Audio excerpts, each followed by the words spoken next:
Clip number 567. اس clip میں آپ قرآن پاک کی سورہ یوسف کی آیت نمبر 39 سے لے کر 41 تک کی تلاوت، ترجمہ اور تفسیر قرآن صراط الجنان سماعت فرمائیں گے. بسم اللہ الرحمن الرحیم.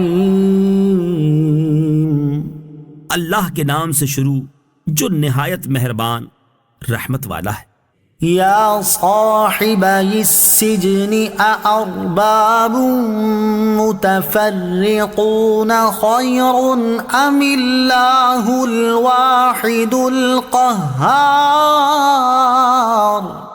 ترجمہ: اے میرے قید خانے کے دونوں ساتھیوں، کیا جدا جدا رب اچھے ہیں یا ایک اللہ جو سب پر غالب ہے؟ یا صاحبی السجن، اے میرے قید خانے کے دونوں ساتھیوں.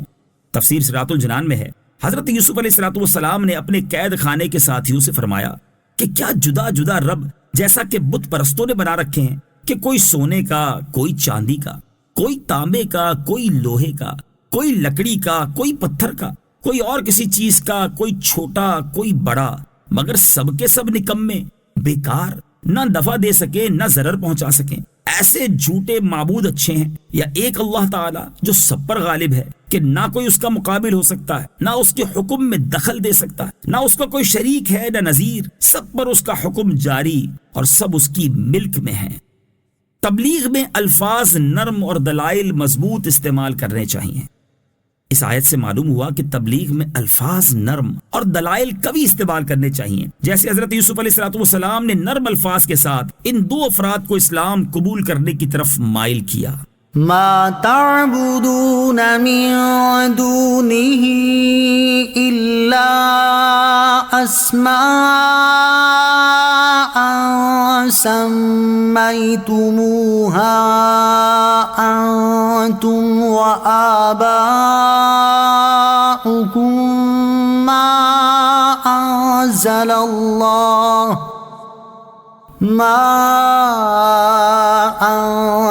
اللہ بها من سلطان ان الحکم الا للہ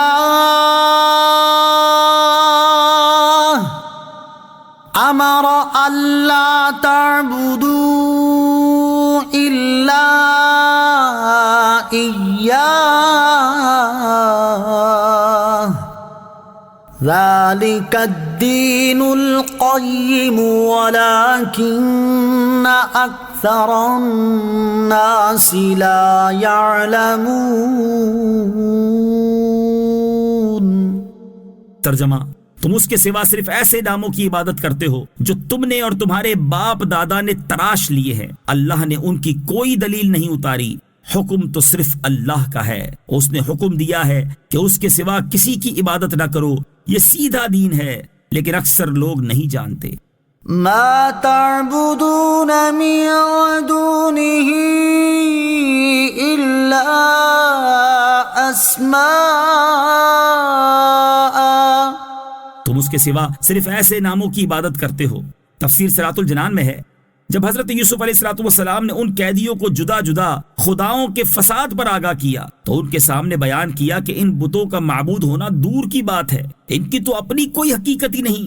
چنانچہ فرمایا کہ تم اللہ تعالیٰ کے سوا صرف ایسے ناموں کی عبادت کرتے ہو جو تم نے اور تمہارے باپ دادا نے اپنی جہالت اور گمراہی کی وجہ سے تراش لیے ہیں. خارج میں ان کا کوئی وجود ہی نہیں کہ وہ ان ناموں کے مصداق قرار پائیں. تم جن کی عبادت کرتے ہو اللہ عز و جل نے ان کے درست ہونے پر کوئی دلیل نہیں اتاری. حقیقت یہ ہے کہ اللہ تعالیٰ ہی معبود ہے اور بتوں کی عبادت کرنے کا اللہ تعالیٰ نے حکم نہیں دیا، بلکہ اللہ عز و جل کا حکم وہ ہے جو اس نے اپنے انبیاء کرام علیہ الصلوۃ والسلام کے ذریعے دیا کہ اللہ کے سوا کسی کی عبادت نہ کرو، اور یہی عقل مندی کا تقاضا بھی ہے. اللہ تعالیٰ کا عبادت کے لیے خاص ہونا ہی سیدھا دین ہے، لیکن اکثر لوگ دلائل سے جہالت کی وجہ سے نہیں جانتے کہ یہی سیدھا دین ہے، اور وہ فرضی ناموں کی پوجا میں لگے ہوئے ہیں.